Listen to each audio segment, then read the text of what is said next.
Gerald, and as Adam is saying here, the government in Thailand saying that this was an attack on the economy. The Florida Republican Congressman Ron DeSantis.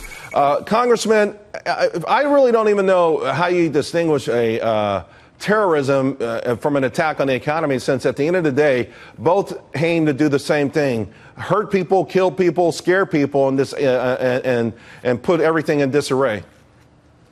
Well, I agree with you, Charles, 100%. I mean, if you look at this, has all the signatures of a terrorist attack, because you're finding a civilian area. There were a lot of tourists. This shrine, as I understand it, was popular with Hindus. And so that's exactly the type of thing you would see terrorists do. To try to say that's an attack on the economy, but not against a society as we would typically view terrorism, doesn't make a whole lot of sense to me.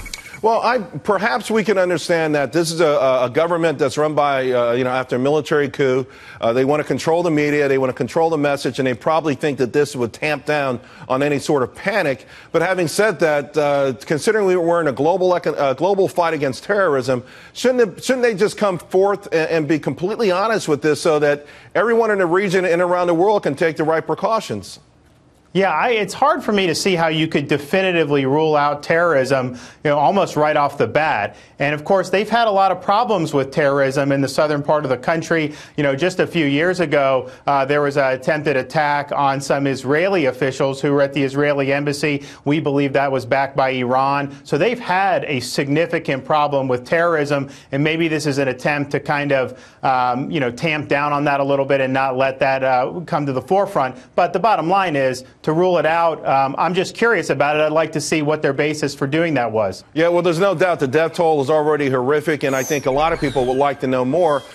What about the likelihood that it could be an ISIS or an al-Qaeda or maybe some unnamed group, which could in some ways even be more worrisome?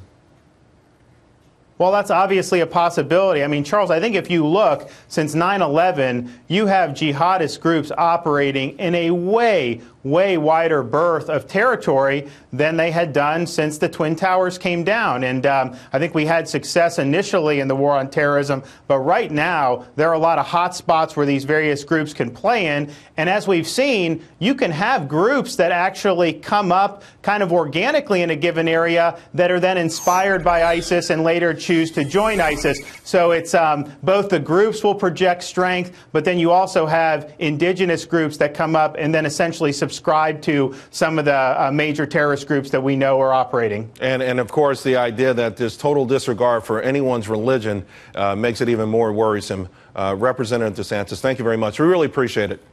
Anytime.